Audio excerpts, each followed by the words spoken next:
नमस्कार दोस्तों।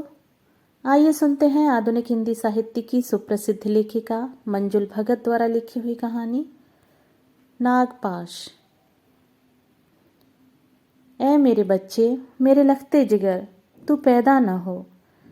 किसी शायर ने कहा था, शायद याद नहीं पड़ रहा किसने। पूजा के फूल कृष्ण जी की मूर्ति पर चढ़ाते समय आज अचानक यही मिसरा शिवानी को याद हो आया। यूं तो शिवानी पूजा समाप्त करके रोज ही अपने मन की प्रबलतम अभिलाषा, एक गुदगुदे से स्वस्थ बच्चे की अभिलाषा, फुसफुसाकर भगवान से कहती। इस इच्छा की मांग करते समय तन्मयता से उसकी आंखें बंद न रह पाती। वह उन्हें पूरा खोलकर भगवान की प्रतिमा की अचल आंखों से आंखें मिलाकर ही कहती, मानो भगवान को चुनौती दे रही हो कि भगवान, इतना दुख मुझे देने के बाद क्या तुम मुझसे आंखें मिलाकर मेरी यह छोटी सी इच्छा ठुकरा सकोगे? कभी तो उसे लगता कि पत्थर की प्रतिमा का सहारा लेकर ही भगवान उसकी दृष्टि को झेल पाते हैं। हाड़ मांस के रूप में यदि वह सामने होते तो शिवानी के सम्मुख अपने को इतना अपराधी महसूस करते कि शायद उससे नजरें नहीं मिला पाते। और एक दिन पत्थर की मूर्ति के अंदर छिपकर ही भगवान ने उसकी मन की इच्छा पूरी की थी। उसके गर्भ में जो अंकुर फूटा था, उसने उसके शरीर में एक अजीब शिथिलता भर दी। शरीर जैसे उसका अपना नहीं रह गया था। उसमें पलते शिशु मानव का आश्रय मात्र रह गया था। उस पलते बढ़ते शिशु का पालक रक्षक बोझिल बोझिल कदमों में एक गरिमा आ गई थी। बक्ष की सुडौलता पर मातृत्व की स्निग्धता छा गई थी। फिर मन के उल्लास पर अचानक भय का अंधकार छा जाता। इस आने वाले शिशु के कल्याण की शंका, अपनी सुरक्षा का भय। हे भगवान, यह ठीक नहीं हुआ। 9 महीने की लंबी अवधि कैसे गुजरेगी? कैसे जन्म होगा इसका? कैसे पलेगा इस वातावरण में? दुख झेलने को एक और निरीह प्राणी आ जाएगा। वह भी मेरी ही तरह इस विषम जाल में फंस जाएगा। उस विवेकहीन पुरुष से एक और प्राणी का संबंध स्थापित हो जाएगा, बाप और बेटे का रिश्ता। फिर वह भी मेरी तरह उस रिश्ते को नहीं तोड़ पाएगा। इलास्टिक की तरह वह रिश्ता भी खिंचता रहेगा। इलास्टिक तो एक सीमा के बाद टूट जाता है, पर यह रिश्ता नहीं टूट सकेगा। वह भी दुख के दलदल में धंसता चला जाएगा। बाहर निकलने को शायद हाथ पांव भी नहीं मारेगा, मेरी ही तरह।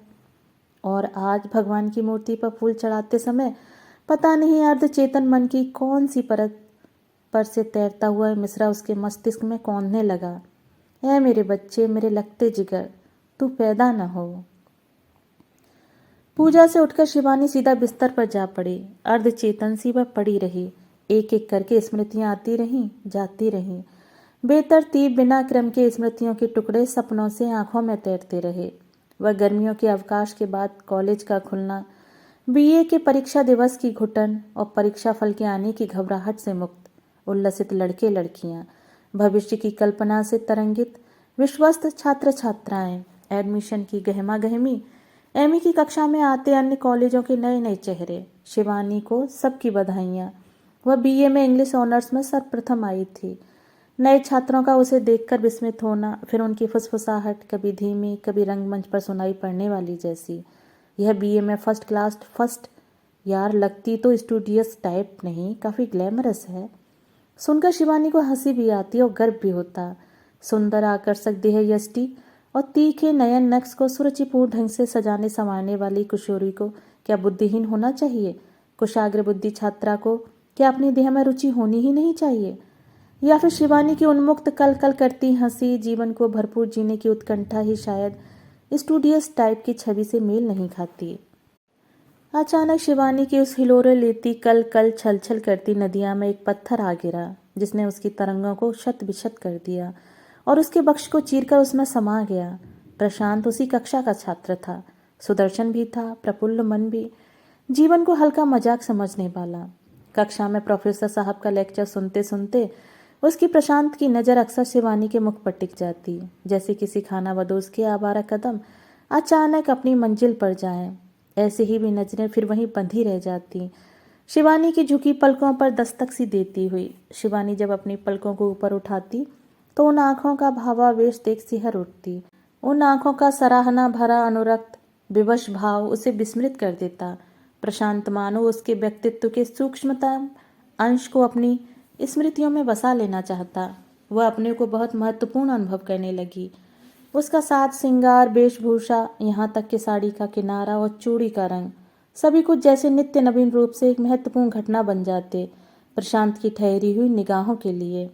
शिवानी के मुख का हर भाव, हर नक्श प्रशांत के मानस पटल पर गहराई से अंकित हो गया था। बहुत ऊंचे पेडिस्टल पर शिवानी अपने को प्रतिष्ठित पाती।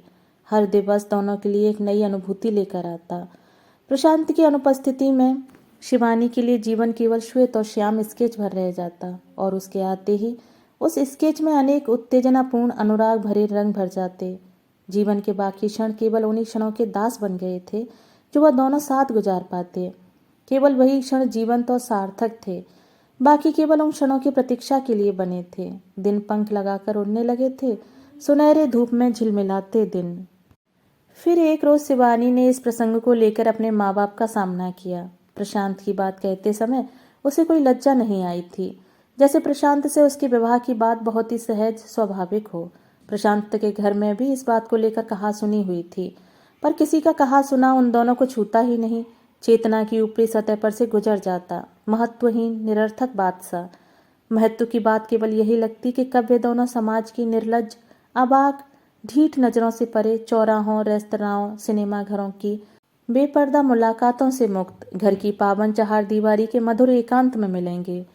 माँ बाप की टीका टिप्पणी, प्रशांत बहुत गलत मायनों में मॉडर्न है, वह पीने पिलाने का शौकीन है, अल्लड़, नवयुवक है, वह उत्तरदायित्व को नहीं समझता, उसके व्यक्तित्व में गंभीरता नहीं है, आदि आदि सब शिवानी को बहुत ही बेकार से वाक्य लगते।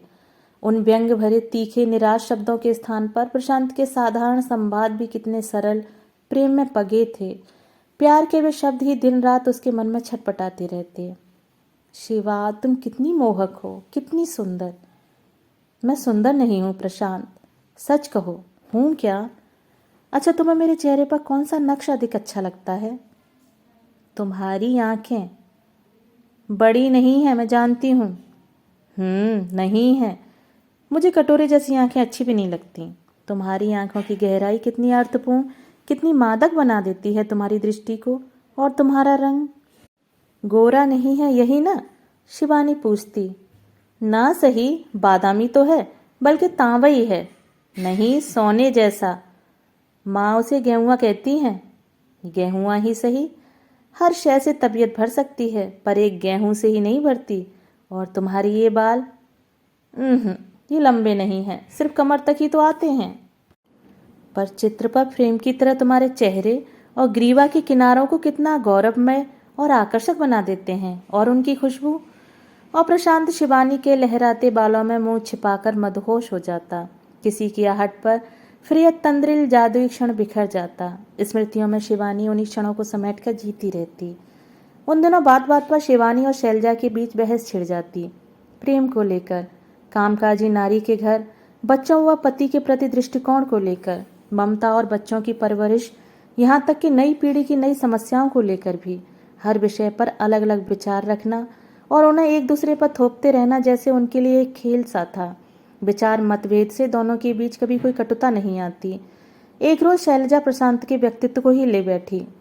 शिवा, तुझे प्रशांत का मॉडर्न सोसाइटी के हर रंग से अपने को एकाकार कर लेना अच्छा लगता है? शैलजा ने पूछा।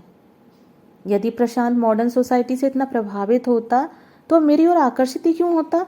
मैं तो अपने पहनावे, साज श्रृंगार से भारतीयता का ही आभास देती हूँ, शिवा ने कहा। वह तो opposite poles attract each other वाली कहावत का प्रमाण भर है। मगर इस विपरीत के आकर्षण में प्रशांत अपने व्यक्तित्व को डुबो देगा, यह तुमने कैसे समझ लिया? बात केवल पहनावे तक ही नहीं है शिवा, उसका हर खुशी के मौके को छलकते जाम से ही सेलिब्रेट करना क्या तुम्हें भाता है? शैलजा ने फिर आपत्ति की। वह तो केवल एक खुशी का एक्सप्रेशन है, जो और नवयुवकों को करते देख वह भी करता है, शिवा ने उत्तर दिया। यानी तुम्हारा प्रशांत इतना इम्प्रेशनेबल है कि डरता है कि यदि वह वही सब कुछ ना करे जो मॉडर्न यंग मैन करता है तो दकियानूसी करार दिया जाएगा? शैलजा का प्रश्न हुआ। हो सकता है शैल, प्रशांत अभी कुछ इमेच्योर हो। शिवा प्रशांत पर किए गए प्रहार को बचा रही थी। तुम्हारे ख्याल से शिवा, जाम उड़ेलना खुशी का एक्सप्रेशन भी है और दुख का साथी भी, शैलजा ने टोका। हाँ, पर हर एक के लिए नहीं। दुख से एस्केप लिखने पढ़ने में, समाज कल्याण कार्य में भी ढूंढा जा सकता है। दुख से सभी पागल नहीं हो जाते और सभी शराबी नहीं। यह तो अपने चरित्र और व्यक्तित्व पर निर्भर है। शिवा ने आगे कहा, यानी खुशी भी दुख की ही तरह मनुष्य विभिन्न प्रकार से व्यक्त करता है, उसके लिए पीना पिलाना ही आवश्यक नहीं। हाँ, हो सकता है, पर फिलहाल प्रशांत अपनी प्रसन्नता का जाम उड़ेल कर ही व्यक्त करता है। संभव है आगे जाकर वो ऐसा न महसूस करे। यानी आप उन्हें रिफॉर्म कर लेंगी और वह हो जाएंगे? शैलजा का तर्क था। इसमें रिफॉर्म करने जैसी कोई बात नहीं है शैल। तरुण युवक हर दौर में गुजरता है, यह भी एक दौर है, अपने आप गुजर जाएगा। शिवा के होठों की मिची लकीर तब इंगित कर देती कि यह बात समाप्त हो गई है और शैल फिर कोई हल्की फुल्की बात छेड़ देती। हंसी के कहकहों में जीवन की जटिलता कहीं खो जाती और दोनों फिर वैसे ही हल्की हो जाती। फिर आखिर वह दिन भी आ गया जो 2 बरस की मनुहार जिद, धमकी और आंसुओं के बाद माँ बाप को मनाकर लाया गया था। प्रशांत और शिवानी के गठबंधन का दिन। लगता था एक परियों की कहानी का सुखांत होने वाला है। उनकी युगल जोड़ी देख सूखे दिनों पर भी ठंडे छींटे से पड़ते थे। उनका रोमांस औरों को भी रोमांचित कर जाता। विवाह के पश्चात शिवानी के शुभचिंतकों ने राहत की सांस ली थी। चलो सब ठीक हो गया। यदि यह विवाह ना होता तो कितनी बड़ी ट्रेजेडी हो जाती। जीवन को भरपूर जीने वाली शिवानी के जीवन में प्रेम अपनी भरपूर शक्ति लेकर आया था। उसके आवेश को नकारा नहीं जा सकता था। यदि यह विवाह ना होता तो कितनी बड़ी ट्रेजेडी हो जाती। किसकी आवाज़ थी? किसने कहा था यह? आज यह शब्द किसी कॉमेडी की कॉमिक लाइन से लगे शिवानी को। कैसा व्यंग था, कितना तीखा। बिस्तर पर पड़ी हुई आज की शिवानी और कॉलेज की शिवानी में कुछ कम ही समानता रह गई थी। उसी से आखिर शिवानी का विवाह हो गया था जिसके बिना जी नहीं सकती थी। उसी को समाज ने उसका जीवन साथी बन जाने की सहर्ष अनुमति दे दी थी। यही तो शिवानी की ट्रेजेडी थी। मालूम नहीं शैलजा आज कहाँ होगी। उसकी सहपाठिनी शैलजा का आंसुओं से भरा चेहरा उसके सामने घूम गया। लाल सूजी हुई आंखें, कांपते होठों से कह दिया था, जैसी आपकी मर्जी। और शैलजा का विवाह उस पतले दुबले छोटे कद के अनाकर्षक व्यक्ति से हो गया था जिसे उसके भाई भावज ने उसके लिए चुना था। उसके पति का नाम भी कितना फीका था, सत्यबोध। उस नाम को तोड़ मोड़ कर छोटा करके भी मधुर नहीं बनाया जा सकता था।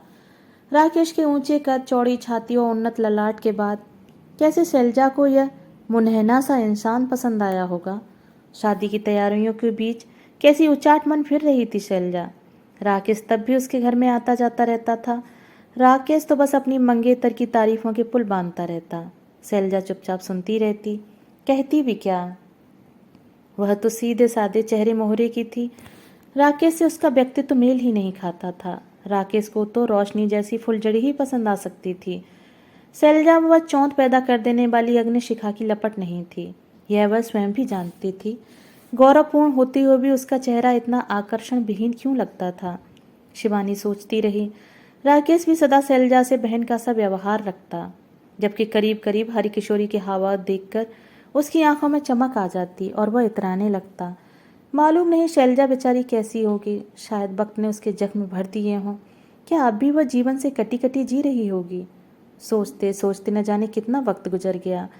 कॉल बेल की तीव्र आवाज़ सुनकर वह एकदम चौंक कर उठी। तेजी से उठने के साथ ही एक तीखे दर्द की लहर सी उसकी नाभि के नीचे बाईं ओर को दौड़ी। शायद फिर क्रैम्प पड़ गया था। कल मेडिकल चेकअप के लिए जाएगी। क्रैम्प वाली जगह पर हथेली रखे उसने धीरे से जाकर दरवाज़ा खोला। सामने मिसेस सन्ना दिखलाई पड़ी।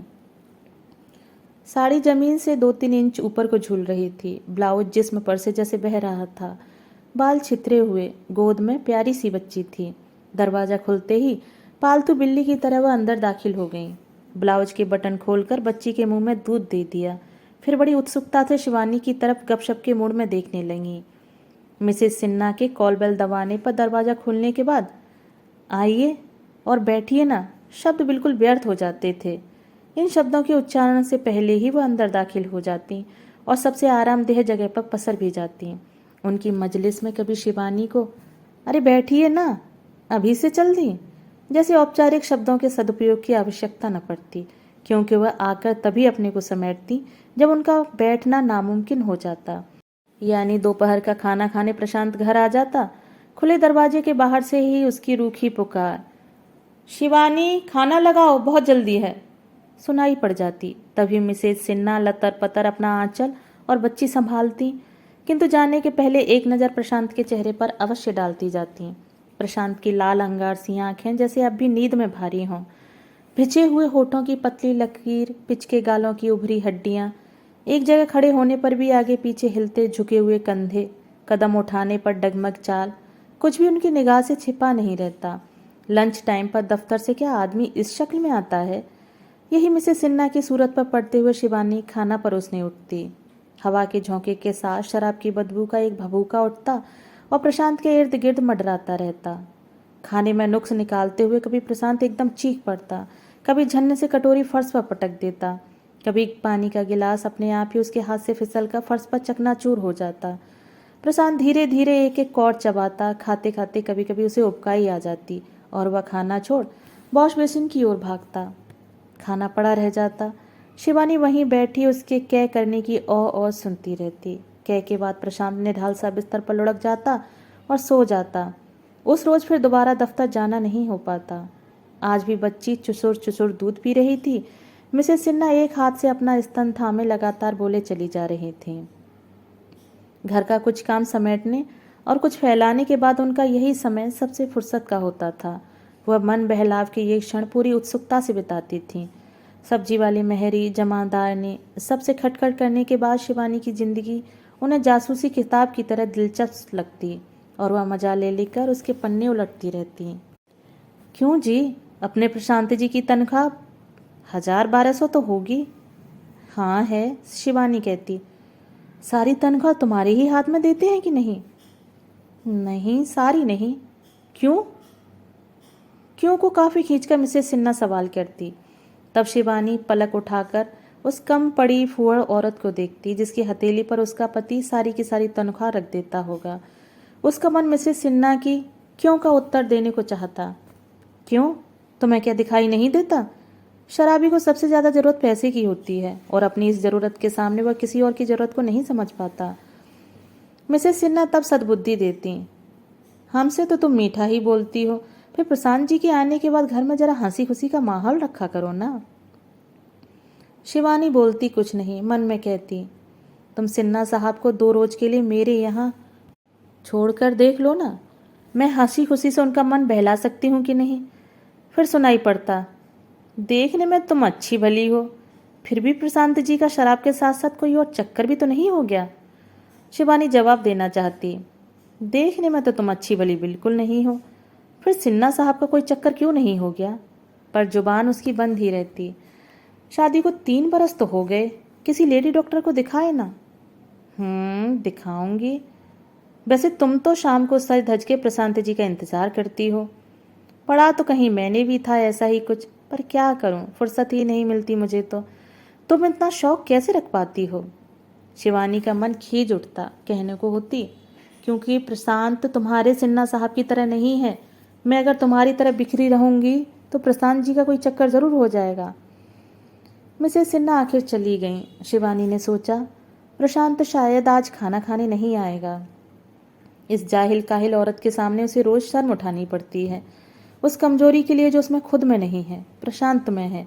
जिस बंधन में वह बंधी है, उसके शिथिल होते ही वह सब उलझनों से मुक्त हो सकती है। तलाक उसे शराब की दुर्गंध युक्त नीच हरकतों की दुनिया से मुक्ति दिला सकता है। पर क्या तलाक प्रशांत की समस्या का भी हल है? उसकी समस्या तो जैसी की तैसी रह जाएगी, शायद और भयानक हो जाए। अकेला हो जाने पर भी प्रशांत शराब के नशे में गिरता पड़ता रहेगा। कोई भी आकर तब भी शिवानी को बतला जाएगा, वह जो तुम्हारा पति था प्रशांत, उस हड्डियों के ढांचे को देखा था, बाजार में बुरी तरह लड़खड़ा रहा था। तब क्या वह तटस्थ होकर सुन सकेगी? शादी के पहले के वे 3 साल जिनमें प्रशांत कितना अपना हो गया था, वे 3 साल अतीत से झकझोर कर दूर नहीं फेंके जा सकते। और शादी के बाद रोज ही उसके प्रशांत में से निकलकर एक अजनबी उसके सामने खड़ा हो जाता। वह उस अजनबी को पहचान नहीं पाती, उसकी भाषा समझ नहीं पाती, उसे अपने दिल का मर्म नहीं समझा पाती। जो हाव भाव पहले उसके व्यक्तित्व का निजी आकर्षण लगते थे, वही अब चरित्र की कमजोरी बन उसके सामने अपना रहस्य खोलने लगे। प्रशांत के चरित्र का खोखलापन उसके जीवन को खाली करता गया। अब तो कभी कभी देसी ठर्रा पिए बगैर उसका नशा जमता ही नहीं था। शादी के इन 3 सालों में वह प्रशांत की परछाई भर बनी रही। अपना अस्तित्व भूलकर प्रशांत का संपूर्ण चरित्र बदलता जा रहा था। वह मनुष्य उसके सामने आत्महत्या कर रहा था और वह कुछ भी नहीं कर पा रही थी। सोचते सोचते उसका माथा भन्ना गया। कॉल बेल फिर चीख उठी। शिवानी ने दरवाजा खोला।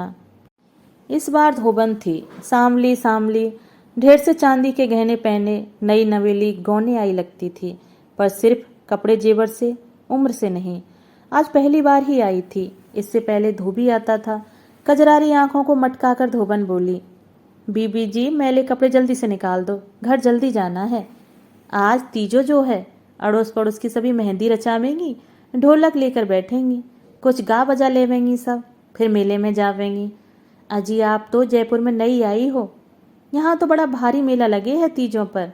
राजा जी की सवारी तो बड़े ठाठ से निकले है। सांझ को तुम भी देखाओ न तनिक। धोबन बतियाती रही और गट्ठर में से कपड़े अलग करती रही। लेकिन बीबी जी खूब होशियारी से साहब का हाथ थामे रहना, नहीं तो भीड़ में खो जाओगी। शिवानी जल्दी जल्दी कपड़े मिलाने लगी। तभी बाहर से किसी औरत के चीखने की आवाज़ आई। शिवानी का दिल दहल गया। औरत गुहार कर रही थी, हाय राम मार डाला, कोई बचाओ कसाई से। धोबन लपक कर बाहर चली। शिवानी से भी बाहर आए बगैर न रहा गया। जमादारिन थी जो चिल्ला चिल्ला कर आदमियों को इकट्ठा करे ले रही थी। कुछ ने उसके पति को कस के पकड़ रखा था और उसे समझा बुझा रहे थे। जमादारिन दूर खड़ी बुक्का फाड़कर रोए जा रही थी। सब कुछ देख समझकर धोबन वापस अपने कमरे में आकर मैले कपड़ों की छांट करने लगी। शिवानी ने पूछा, उसे क्या हुआ? कुछ नहीं बीबी जी, उसके जमादार ने एक आध थप्पड़ लगा दिया होए, उसी का हल्ला मचाए रही है। जुबान की तेज औरत है, कैंची की तरह जुबान चलावे है। अब मुंहजोरी करे पर तो आदमी को लगाई पर गुस्सा आ ही जावे है। जल्दी जल्दी गठरी बांधकर धोबन चल दी। शिवानी को वह रात याद हो आई जब नशे में पागल प्रशांत ने बहस करते करते तड़ाक से शिवानी के गाल पर एक तमाचा जड़ दिया था। गुस्से और अपमान से उसका मुख लाल हो गया था, पर अपमान को पीकर झट उसने कमरे की खिड़कियां बंद कर दी थीं। दरवाजे का पर्दा खींच दिया था। कहीं किसी ने देख तो नहीं लिया, क्या सोचेगा कोई। छी, ऐसी गंवार हरकत, और इस जमादारिन ने पल भर में मोहल्ला इकट्ठा कर लिया। शिवानी ने सोचा, तो मध्य वर्ग की शिक्षिता महिला ही सबसे अबला है, मान मर्यादाओं के नीचे कुचली हुई। शिवानी कपड़े संभाल रही थी। दरवाजा धोबन खुला ही छोड़ गई थी। शिवानी को बाहर 2 आदमियों की तू तू मैं सुनाई पड़ी। जमादारिन का बिसूरना कुछ धीमा हो गया था। एक आवाज प्रशांत की ही थी। दरवाजे की फांक से शिवानी ने बाहर झांक कर देखा। दूसरी आवाज रिक्शे वाले की थी। वह काला और लंबा चौड़ा था, पसीने से लथपथ, बनियान छाती से ऊपर तक रोल किए हुए खूब गर्म हो रहा था। बाबू रेट चाहे कुछ हो, पहले ठहराया होता तो कुछ होश भी है, कहाँ कहाँ से घुमा फिरा कर लाए हो। प्रशांत लहरा रहा था और गर्म भी हो रहा था। बेईमान कहीं का, लूट मची है कोई, जो रेट सारे जयपुर में है वही दूंगा, रख लो बाबू अपने पास। और रिक्शे वाला वाकई पैसे बगैर लिए ही चल दिया। हे भगवान, शाम की शुरुआत हो गई, अब देखो आखिर क्या होता है। रिक्शे वाले से निबट कर प्रशांत आंधी की तरह घर में घुसा और पलंग पर औंधा पसर गया। कपड़े रखकर अलमारी बंद करते हुए शिवानी ने धीरे से पूछा, क्या खाओगे? कुछ नहीं। आज दोपहर भी नहीं आए? नहीं आ सका। प्रशांत की आवाज़ अब बुदबुदाती हुई रेंगती हुई सी आ रही थी। सुनो, तुम्हें कुछ बताना है, शिवानी ने कहा। फिर बताना, इस वक्त बहुत थका हुआ हूँ। नहीं, आज ही। रोज सवेरे तुम्हें दफ्तर की जल्दी होती है, दोपहर को तुम कांड मचा कर जाते हो, शाम को फिर नशे में धुत होते हो। चुप रहो, फिर शुरू कर दिया। प्रशांत एकदम चिल्ला पड़ा और चाह कर भी शिवानी उसे अपनी कोख में मचलते राज को न बता सकी। प्रशांत पत्थर का बुत बना पड़ा था। सारी शाम शिवानी घर में अकेली इधर से उधर खटर पटर करती फिरी। किसी गुलदान के बासी फूल फेंके, किसी राखदानी की राख झाड़ी, कोई तस्वीर सीधी की, किसी पर्दे का उखड़ा हुआ छल्ला सी दिया। 2 अक्षरों का छोटा सा शब्द, घर। इसी घर को छोड़कर वह कभी जा नहीं सकी। बहुत बार सोचा अब यहाँ नहीं रहेगी, पर यह घर और यह प्रशांत उसे ऐसे नागपाश में जकड़े है जिससे अपने को वह छुड़ा नहीं पाती। विरक्ति से उठे हुए उसके कदम प्रशांत के एक स्नेहल चुम्बन ने कुशलता से सजाए इसी घर के किसी आकर्षक कोने ने रोक लिए हैं। कैसा है यह मोहपाश। कभी कभी प्रशांत का नशा जब हल्का होता वह उसे सिनेमा ले जाती है, बाजार भी, दावत, शादी ब्याह तक में भी। हर जगह प्रशांत सबसे अलग दिखलाई देता है और कोई न कोई बेकार हरकत भी कर बैठता है, पर इसके बावजूद शिवानी की जिंदगी की नकल जारी है। जिंदगी में जो जो और करते हैं वह भी करती जा रही है, किंतु उसका जीवन सत्य नहीं है, केवल जीवन की नकल भर है। कितनी ताजा याद है, अभी पिछली दिवाली की ही तो है। त्योहार की उमंग में आकर उसने असंख्य दीप शिखाओं से घर को जगमगा दिया। चारों तरफ दिवाली की जगमग, गहने कपड़ों में दहकती शिवानी और त्योहारों से बेखबर चिल्लाता चीखता हुआ प्रशांत। तब भी हार नहीं मानी थी शिवानी ने। उसी समय उसने शादी की सालगिरह भी मनाई थी। 8-10 चहकते स्वतंत्र तबीयत के मित्र दंपतियों को रात के खाने पर आमंत्रित किया था।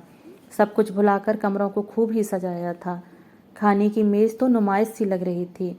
रंग बिरंगा कई आकारों में कटा सलाद, तांबे के क्षमादान में रोशन मोमबत्तियां, कट ग्लास की ट्रे में तैरते फूल, चांदी के बर्तनों को भी निकालकर सिल्वों से खूब चमकाया था। खुद भी शिवानी खूब सजी संवरी थी। अजंता स्टाइल का बड़ा सा जूड़ा बनाया था। सब मेहमान खूब बड़े बड़े गुलदस्ते लेकर पहुंचे थे। उनकी बधाइयां, छेड़छाड़ और कहकहों में शाम खूब गुजरी थी। रात के 12 बजे तक जमघट रहा था। जाते जाते सब चुटकियां ले रहे थे। सबको विदा करके शिवानी मस्त सी बेडरूम की ओर चली थी। अंग अंग से यौवन फूट रहा था। उसके शरीर की रग रग प्यार मांग रही थी। पहने हुए कपड़ों को अस्त व्यस्त फेंक कर उसने एक प्याजी रंग की लेस की नाइटी पहन ली। शीशे में उतरे अक्स ने उसकी यौवन की मादकता को दोहराया। तभी बाथरूम में झन्न से कुछ गिरा, टूटा और शायद कई टुकड़ों में बिखर गया। उसके हाथ नाइटी की बो बांधते बांधते थम गए। दिल की धड़कन पल भर को रुकी, फिर कुलांचे बहने लगी। तभी बाथरूम के दरवाजे पर लड़खड़ाता प्रशांत कदम कदम मुश्किल से उठाता, कभी दरवाजे का पलड़ा, कभी अलमारी का सिरा, कभी पलंग का सिरहाना पकड़ता, सहारा लेता अपने पलंग तक पहुंचा और उस पर औंधा हो फैल गया। उसकी मूर्छा फिर सुबह ही टूटी थी। शिवानी के अंतर में भी कुछ टूटा और बिखर गया था। अपने को एकदम से बहुत थका हुआ महसूस किया उसने। अपने बिस्तर पर पड़े पड़े वह प्रशांत का हाथ धीरे धीरे सहलाने लगी थी। बहुत अकेली महसूस कर रही थी वह। प्रशांत का हाथ सहलाते सहलाते ही अनायास उसे ख्याल आया, प्रशांत की उंगली में एक अंगूठी होनी चाहिए थी, जो इस समय उसकी उंगलियों से टकरानी भी चाहिए थी। सगाई की हीरे की अंगूठी, हाँ वही। पर वह अंगूठी वहां नहीं थी। आज तारीख क्या है? ओह, महीने का आखिर 27 नवंबर, शादी की सालगिरह। अंगूठी कहाँ गई होगी? यह पूछना बेकार है। यही सब सोचते समझते एक छोटी सी मौत कहीं शिवानी के अंदर घर कर रही थी। आज रात वह उस मौत का शोक मनाएगी, फिर कल कल सब कुछ वैसे का वैसा हो जाएगा। जीने की नकल जारी रहेगी। शिवानी, खाना लाओ। प्रशांत की आवाज सुनकर शिवानी चौंक गई। अरे 8 बज गए। उनका नशा शायद अब टूटा है। अब खाने की रस्म अदा होगी। दोनों से ही कुछ खाया नहीं जाएगा, पर रस्म तो अदा होगी ही। अपने आप से कहते हुए वह खाना गर्म करने चल दी। तभी कॉल बेल एक बार और बज उठी। शिवानी ने ही दरवाजा खोला। सामने शैलजा खड़ी थी। उसके पीछे वही छोटा सा आदमी खड़ा था जो उसका पति था। अरे तू यहाँ कहाँ? शिवानी के मुंह से निकला। शैलजा खुशी से उससे लिपट गई। मालूम है, तेरा पता तेरे पिताजी के घर से चलाया और यहाँ पहुंच ही गई। हम लोग जयपुर घूमने आए हैं। तीनों बच्चों को सास के पास ही दिल्ली छोड़ के आई हूँ। तेरे मिस्टर कहाँ है? मिला तो जरा। शैलजा का चहकना बीच में ही रोककर शिवानी बोली, अरे अंदर तो आ कि दरवाजे पर खड़े खड़े ही सब बताऊं। आइए सत्यबोध जी, अंदर आइए। सब अंदर चले आए। शिवानी ने देखा, खूब भर गई थी शैलजा। कभी आकर्षक न लगने वाली शैलजा न जाने कहाँ से इतना लावण्य चुरा लाई थी। बात बात पर शैलजा हंसती और वह मुनहना सा आदमी बड़े लाड से शैलजा की तरफ देखता, जैसे उसकी एक एक बात से मोतियों की लड़ी पिरो रहा हो। प्रशांत भी बैठक में आ गया था।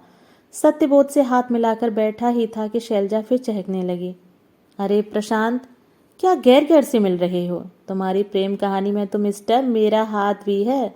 मेरे बिना तो शिवानी से मिल भी ना पाते। शैलजा बोलती रही और प्रशांत मंद मंद मुस्कराता रहा। जाने कौन सी दुनिया की बातें कर रही थी शैलजा। सबने खाना खाया, फिर मिलने का वादा लेकर ही शैलजा और सत्यबोध वहां से गए। शैलजा आई जैसे ताज़ा हवा का एक झोंका आया। उसके जाने के बाद फिर वही पुरानी घुटन कमरे में भर गई। उस रात शिवानी ने स्वप्न में आतुर बाहें पसार दी और उसे लगा एक बहुत ही गुदगुदा शिशु उसमें समाने वाला है और वह लाड़ में अभी उसे सीने में भींच लेगी। पर वह बच्चा दिखलाई नहीं दिया।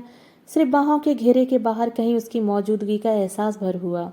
बाहों की आतुरता वैसी ही बनी रही और आंखें खुल गईं। पास ही गहरी नींद में सोए पति की छाती से वह लिपट गई। वह एनेस्थीसिया सी तंद्रा में हल्के हल्के जाग रही थी। एक दो अस्पष्ट से वाक्य उसके कानों में पड़े। इन्हें अभी खाने को कुछ मत देना, शाम से पहले। हाँ, शाम तक ये घर जा सकती हैं। डॉक्टर की आवाज़ थी शायद। बच्चा कहाँ है? शिवानी को लगा इतने से शब्द फुसफुसाते वक्त उसके होठ हिल ही नहीं रहे हैं। कैसा बच्चा? डॉक्टर बोल रही थी। अरे भाई, आपने तो क्यूरेटिंग कराया है। आप जाइए डॉक्टर, मैं संभाल लूँगी। नर्स के कहने पर डॉक्टर चली गई। नर्स ने शिवानी का सिरहाना ठीक से लगा दिया, चादर संवार दी और पास ही कुर्सी पर बैठ गई। बोली, अब ज़्यादा हल्ला मत करो, चुपचाप आराम करो। तुम्हें मालूम है गर्भपात अवैध है। तुम पर तरस खाकर ही डॉक्टर मान गई। तुम तो खुद ही आकर एडवांस पेमेंट कर गई थी। फिर अब क्या हुआ? शिवानी चुपचाप सुने जा रही थी। उसे सब कुछ याद आ रहा था। अपने बच्चे को, जिगर के टुकड़े को तरसती हुई लंगड़ी जिंदगी जीने से बचाने का फैसला उसका अपना था। इसलिए उसे जन्म से पहले ही उस नागपाश से मुक्त कर दिया जिससे वह स्वयं जकड़ी हुई थी। आंखों से बहती आंसुओं की झड़ी उसी अजन्मी संतान की मौत का शोक मना रही थी जिसे उसने जबरन कोख से निकाल फेंका था। उसके और प्रशांत के शरीर का खून, उनके प्रणय का प्रेमोपहार वहां उस कमरे की बाल्टी में पड़ा था और यह उसने स्वयं किया था। दोस्तों, अभी आप सुन रहे थे मंजुल भगत द्वारा लिखी हुई कहानी नागपाश। दोस्तों, कहानी आपको कैसी लगी? कहानी के विषय में अपने सुझाव मुझे कमेंट बॉक्स में साझा कीजिएगा। धन्यवाद।